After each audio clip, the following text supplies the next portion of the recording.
स्वतःची अत्यंत महत्त्वाची कामे बाजूला ठेवून फक्त समोरच्या व्यक्तीला वाईट वाटू नये म्हणून तुम्ही कधी त्यांना हो म्हटलं आहेत का? येस. आजच्या या व्हिडिओमध्ये आपण पीपल प्लीजिंग या विषयावर बोलणार आहोत. तर पीपल प्लीजिंग म्हणजे नेमका काय? पीपल प्लीजिंग म्हणजे सतत स्वतःच्या मनाला किंवा स्वतःच्या इच्छांना बाजूला ठेवून इतरांना काय वाटतं आहे, त्यांना काय आवडतं आहे ते करणे आणि नकळत हळूहळू स्वतःला हरवून देणे. जर तुमच्यासोबत असं वारंवार होत असेल तर हा व्हिडिओ शेवटपर्यंत नक्की बघा. कधी विचार केला आहे का की आपण असं का करतो? आपण समोरच्याला नाही का म्हणू शकत नाही? याची काही कारणं असू शकतात, जसं की फिअर ऑफ रिजेक्शन.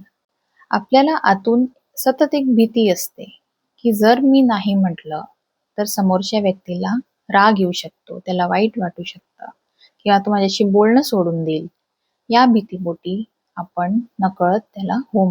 दुसरं कारण असतं की आपल्याला लहानपणापासूनच कौतुक ऐकायची सवय झालेली असते.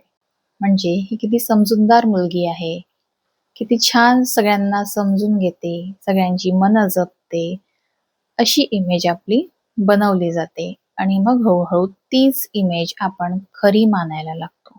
आणि तिसरं म्हणजे स्वतःच्या निर्णयांपेक्षा आपल्याला इतरांच्या निर्णयांवर, त्यांच्या डिसिजन्सवर जास्त विश्वास असतो. पण खरंच सगळ्यांना खुश करणं शक्य आहे का? तुमच्यात ही पीपल प्लीजिंगची लक्षणं असतील आणि तुम्हाला यातनं बाहेर पडायचं असेल तर सगळ्यात आधी नाही म्हणायला शिका. नाही म्हणणं ही काही सेल्फिश गोष्ट नाही. आपलेही कामं महत्त्वाची आहेत हे स्वतः समजून घेणे आणि इतरांना नम्रपणे सांगणे की आज मला काम आहे, आपण तुझं काम नंतर कधी करू शकतो. दुसरं म्हणजे बाउंड्रीज सेट करा. लोकांना हे समजून द्या की तुमची देखील एक पर्सनल स्पेस आहे, तुमचं देखील आयुष्य आहे. तुमची हेल्थ, तुमची स्वप्न, तुमचं करिअर हे प्रायोरिटी असू द्या.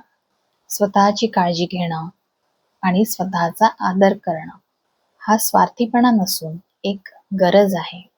जेव्हा तुम्ही स्वतः आतून आनंदी आणि समाधानी असाल तेव्हाच तुम्ही इतरांना खऱ्या अर्थाने मदत करू शकाल. लक्षात ठेवा की तुम्ही प्रत्येकाला खुश करू शकत नाही. त्यामुळे आधी स्वतःवर मनापासून प्रेम करायला शिका. तुम्हाला जर हा व्हिडिओ आवडला असेल तर मला कमेंट्समध्ये नक्की सांगा आणि अशाच व्हिडिओजसाठी चॅनलला सबस्क्राईब करा.